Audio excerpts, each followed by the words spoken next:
Olá a todos, sejam bem-vindos ao canal Pleiadianos e nosso encontro semanal no programa Mitolugar. E hoje nós vamos fechar o bloco sobre mitologia japonesa, em que o nosso personagem que nós vamos nos debruçar hoje é o Imperador Sutoku.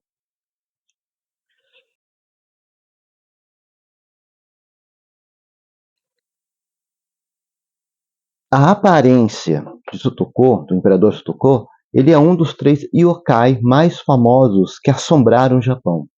Depois que ele morreu, ele se transformou, alguns vão dizer, em um terrível fantasma, um terrível demônio. Alguns dizem em um grande tengu que infligiu sua ira sobre a corte imperial em Kyoto. Junto com Sugawara no Mishazane e Taira no Masakado, que nós já conversamos nos 2 últimos vídeos, né? Ele é um dos lendários Nihon Sandai Onryo, né? Os 3 grandes Onryo do Japão, né? Os 3 fantasmas, os 3 demônios, os 3 divindades que, de certa forma, os japoneses meio que daram um jeito ali de acalmar a tua ira. Bom, o príncipe Akihito nasceu em 1119 antes da Era Comum, o primeiro filho do imperador Toba. Pelo menos isso está registrado oficialmente. Era um segredo aberto, conhecido por todos na corte, que Akihito foi realmente gerado pelo ex-imperador aposentado Shirakawa. Akihito não era muito querido por seu pai, que constantemente se referia a ele como um bastardo. Seu verdadeiro pai, Shirakawa, pode ter sido ex-imperador, mas ele ainda exerceu poder considerável em sua aposentadoria. Quando o príncipe Akihito tinha 5 anos e o imperador Toba tinha 21, Shirakawa forçou Toba a se aposentar. Akihito se tornou o imperador Sutoku. Após a morte de Shirakawa, em 1129, o aposentado imperador Toba começou a orquestrar sua armadilha contra o imperador Sutoku.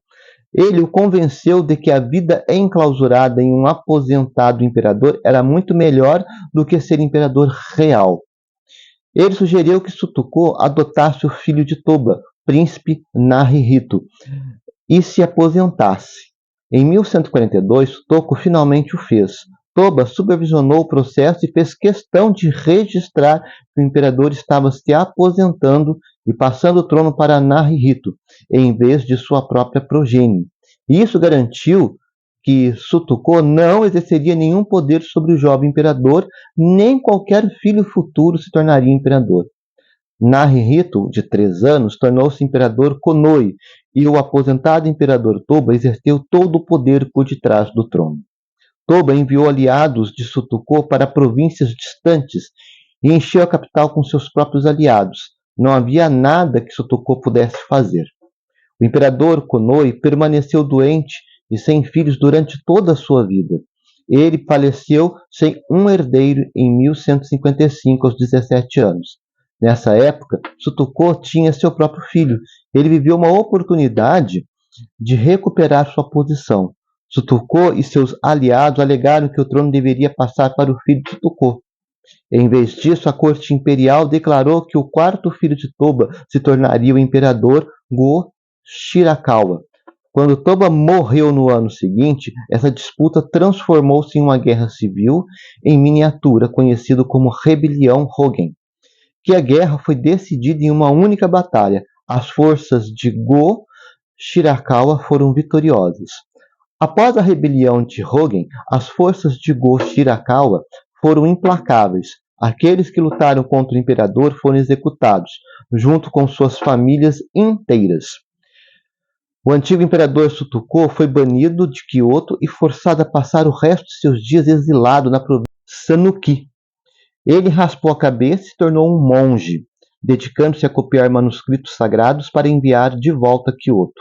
A corte temia que o deposto Sutoku tentasse amaldiçoá-los. Havia rumores de que ele havia mordido sua própria língua e escrito os manuscritos com seu próprio sangue, imbuindo-os de seu ódio pela implacável corte imperial. A corte adicionou insulto à injúria ao se recusar a aceitar qualquer um de seus manuscritos. Em 1164, Sutuko faleceu, derrotado, deposto e humilhado, e, mais importante, cheio de raiva pela corte imperial. Quando a notícia de sua morte chegou ao imperador Go Shirakawa, o imperador a ignorou. Ele ordenou que ninguém entrasse em luto e que nenhum funeral de estado fosse realizado para tal criminoso. Após a morte, coisas estranhas começaram a acontecer. O corpo de Sutuko foi colocado de lado, enquanto seus cuidadores aguardavam instruções funerárias do imperador. Após 20 dias, seu corpo ainda estava tão fresco quanto estava no dia em que morreu. Enquanto seu caixão era levado para ser cremado, uma terrível tempestade se formou. Os cuidadores colocaram o caixão no chão para se abrigar. Após a tempestade passar, as pedras ao redor do caixão ficaram encharcadas de sangue fresco. Quando seu corpo finalmente foi cremado, as cinzas desceram sobre Kyoto em uma nuvem escura. Depois, por muitos anos, desastre após desastre atingiu a capital. O sucessor de Go Shirakawa, o imperador Nijo, morreu repentinamente aos 23 anos. Tempestades, pragas, incêndios, secas e terremotos atingiram a capital. O poder imperial enfraqueceu. As rivalidades entre clãs iniciadas pela rebelião Hogen aumentaram. Muitos dos aliados de Go Shirakawa foram mortos em batalhas. E o país se aproximou cada vez mais de uma guerra civil total. Em 1180, a Guerra Genpei estourou. Em 5 anos sangrentos, o poder da corte imperial desapareceu e o shogunato Kamakura assumiu o Japão. Tudo isso foi atribuído à vingança do imperador Sutuko. Finalmente, Sutuko retorna à capital durante a Era Meiji. Em 1868, ele foi consagrado como um kami no santuário Shiramine, em Kyoto. O santuário Takaya, em Kagawa, também consagra uma das pedras nas quais o sangue de Sutuko fluiu durante a tempestade antes de sua cremação. Apesar disso, ainda há rumores de que sua maldição ainda pode persistir. Em 2012, quando a NHK transmitiu o drama Taira no Kiyomori, um terremoto atingiu a região de Kanto, bem no momento em que o imperador Sutoku se transformou em um Onryo. Nós vamos entendendo, gente, que essa questão dos aspectos naturais, né, ligado ao misticismo, ligado a medos, a traumas, a vingança, a coisas erradas. Porque qual que é a diferença do Japão para o nosso país? O Japão tem memória histórica. A memória histórica japonesa, ela é contada dia a dia pelo pai para o filho, do filho para o neto, do neto para o bisneto. As lendas, os contos, os feitos dos seus imperadores, dos seus heróis, eles são vividos diariamente. Não é como nós, que aconteceu, por exemplo, bizarrice em 2019, 2020, 2021, 2022, e nós estamos em 25 e ninguém se lembra. Parece que passou uma borracha, é amnésia coletiva? Não. Lá a memória histórica se faz presente por quê? Evitar erros do passado. Então, é muito notório dentro do pensamento, da vida, da política, da história, da sociedade japonesa, memória histórica. Por quê? Para não cometer erros do passado. Mesmo porque nós, como seres humanos, precisamos entender passados para compreender como se movimenta o presente para que o futuro seja diferente. Nós podemos nunca nos esquecer que os acontecimentos do presente são ações feitas no passado e que estão refletidas agora, que são sentidos agora, que nós estamos ardendo agora, vamos assim dizer. Portanto, memória é essencial, é crucial para que possamos projetar um futuro melhor do que o presente que estamos vivendo. É impressionante nós entendermos isso porque é um aspecto psicológico. Tanto que, entrando nessa linha, orgulho e sentimento de direito, perda, a perda inesperada do trono e a subsequente sucessão de irmãos mais novos pode ter ferido profundamente seu ego, levando a um sentimento de injustiça e de que seus direitos legítimos haviam sido violados. Esse sentimento pode ter sido um catalisador para a rebelião. Lógico, é uma pessoa poderosa, uma pessoa influente, tem seus seguidores. Você acha que as pessoas iriam deixar uma afronta, um mecanismo vil que destronou o imperador legítimo, deixar que a prole da pessoa vil continuasse de boa, enquanto que o imperador legítimo e sua própria prole estão a Deus dará, vamos assim dizer, né? Vão estar na sua própria sorte ou sua própria desgraça. Então existe sim essa questão de rebelião por conta de que nós estamos falando de direitos constituídos, e esses direitos constituídos são orgulho para o povo japonês, não importa quem seja, né? Não importa a pessoa mais rica ao mais pobre, e o seu sentimento de direito, de pertencimento, aquele é seu, né? De direito, de nascença, de legitimidade. Determinação e teimosia. A decisão de desafiar o poder estabelecido, iniciar uma guerra civil, demonstra uma determinação inabalável em alcançar seus objetivos. Essa teimosia, embora admirável em alguns aspectos, pode ter obscurecido sua visão nas consequências das ações. Nós temos que tomar muito cuidado que quando nós nos lançamos a algo legítimo, nós temos que pensar que essa legitimidade ela vai arrastar pessoas, vai convencer pessoas. E o que essas pessoas vão fazer diante desse convencimento, você é corresponsável, quando não responsável direto. Um exemplo, 8 de janeiro. Acho que nunca nenhum brasileiro vai esquecer do dia 8 de janeiro. Por quê? Porque os acontecimentos daquela situação refletem diretamente ações passadas de 2019 a 2022, pelos personagens que agiram, atuaram, que estavam atuantes durante esses períodos de anos. Então é um resultado. Então são sim corresponsáveis pelos acontecimentos do dia 8 de janeiro. É um exemplo clássico, vívido, atual na nossa história do Brasil, que estão representando aqui, ó, uma história medieval de um outro povo que não é brasileiro. E olha como lá, como cá, muda-se a geografia, muda-se a língua, muda-se a etnia, muda-se a raça, mas não muda os problemas, as dificuldades e as responsabilidades.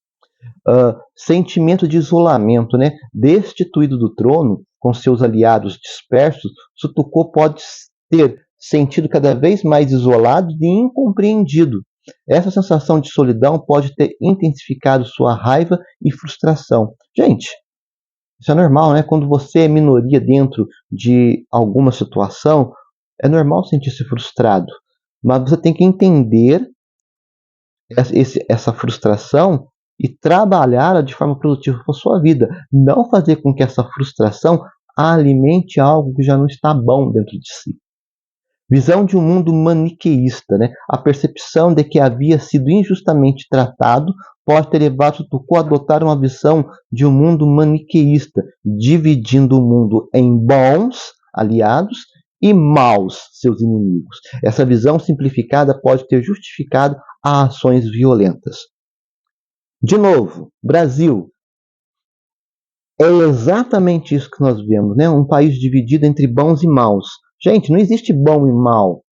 Existem pessoas que defendem pontos de vista. E esses pontos de vista têm que ser estudados. Eu, quando defendo um ponto de vista, tenho que estudá-lo para ver se eu não estou defendendo algo que amanhã ou depois vai me morder meu calcanhar. Que vai se virar contra mim. Que vai me colocar numa situação pior do que eu me encontro. Defender algo e ficar a favor ou contra simplesmente por egoísmo, por ego inflamado, por medo, por ignorância, por estupidez, blá, blá, blá, blá, blá, né? É, no mínimo, burrice. É burrice. Eu não tenho outra palavra para dizer para isso. Eu vou dizer pouca inteligência, não é burrice. O significado disso é burrice. Porque você cria um monstro que pode, em dado momento, te atacar. Você cria o animal, o monstro que vai te atacar.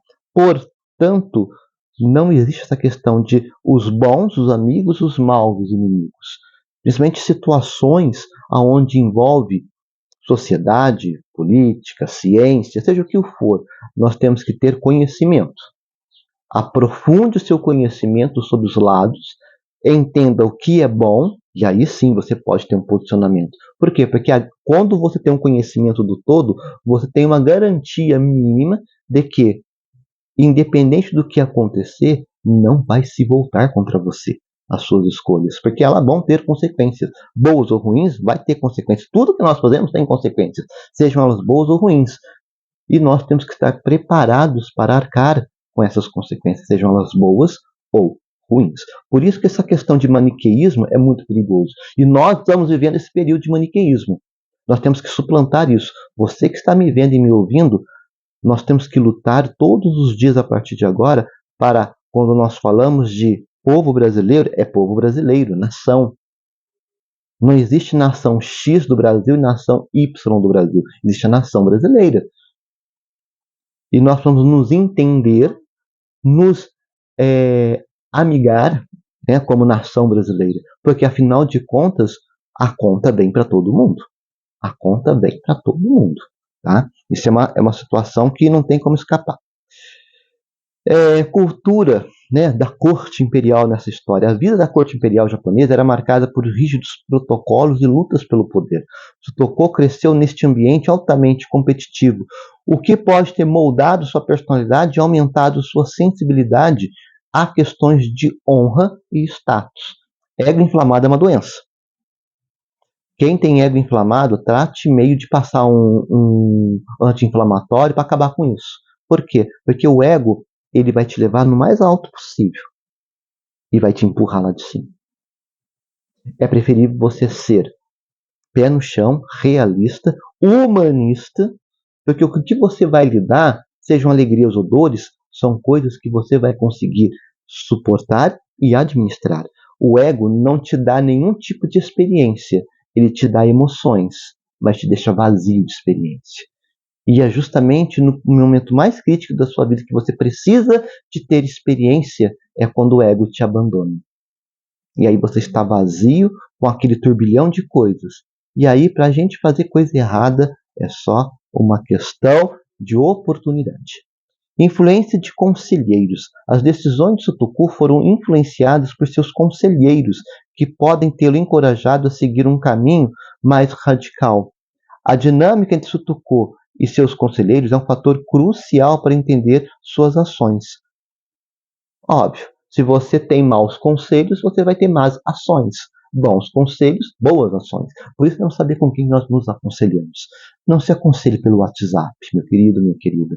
Não se aconselhe pelo X. Não se aconselhe pelo Instagram, pelo Facebook. Se aconselhe com pessoas esclarecidas. Procure pessoas que entendam do assunto. Pessoas que saibam mais do que você. Pessoas que sabem menos do que você. Corra!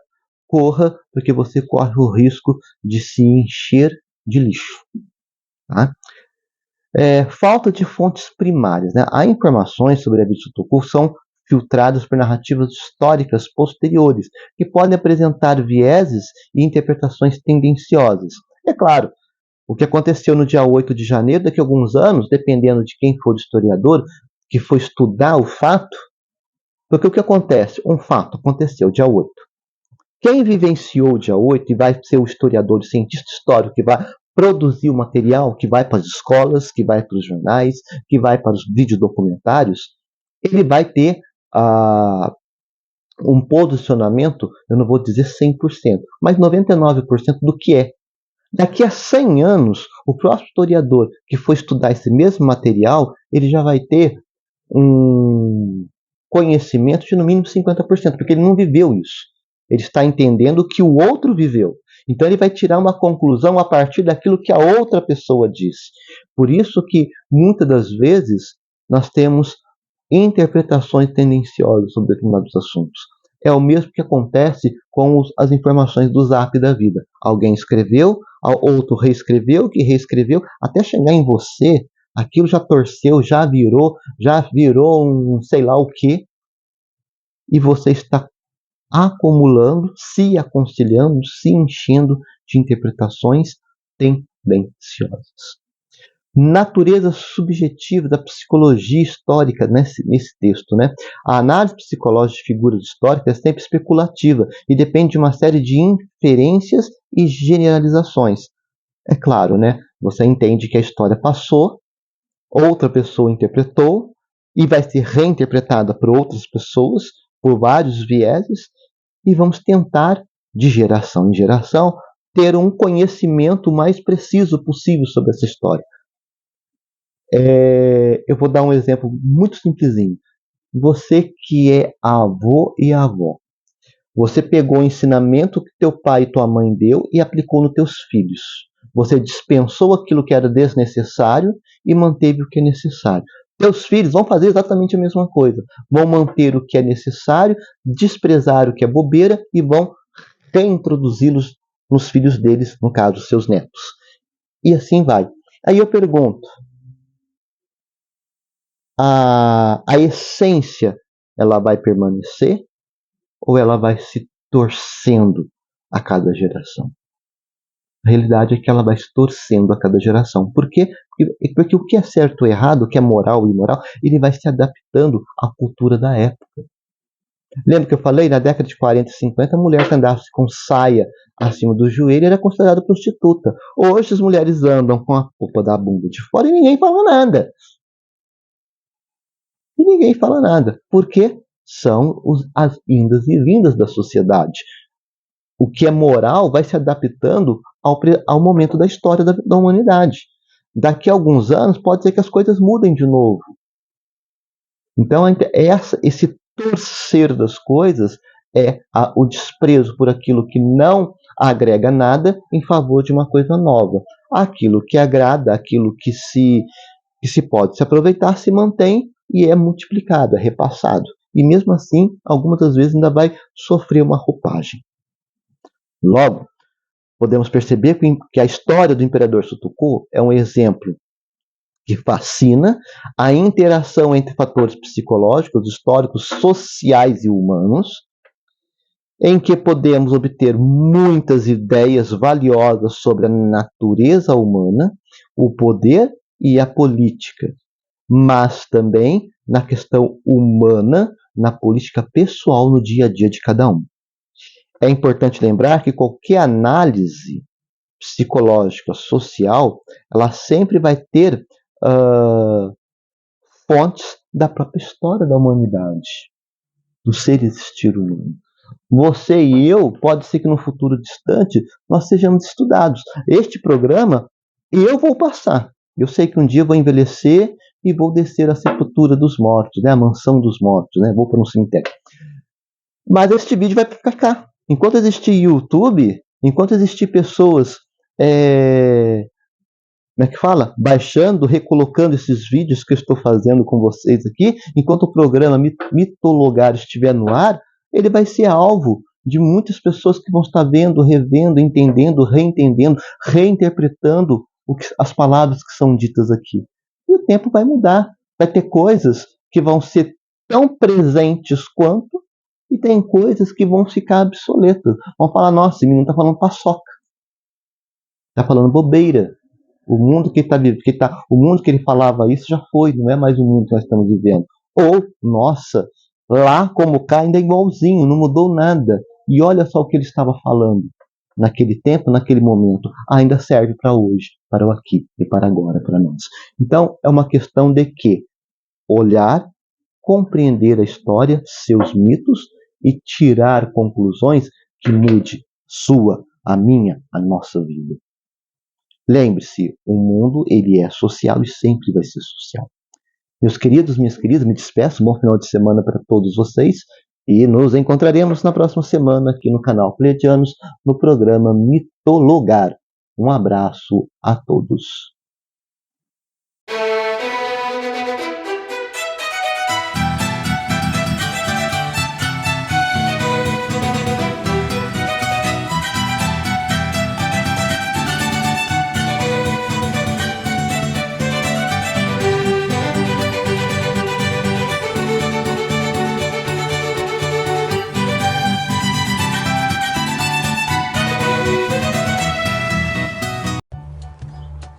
Nós somos a Associação SOS Felinos, onde nós dedicamos com muito amor e carinho a cuidar de 55 gatinhos que foram resgatados da rua.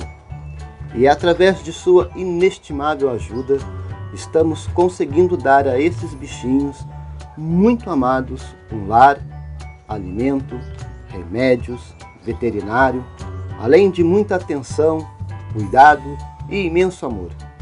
Se você ainda não conhece a Associação SOS Felinos, venha nos conhecer pelas redes sociais e assomar conosco neste projeto. A Associação SOS Felinos, juntos para um mundo melhor para todos.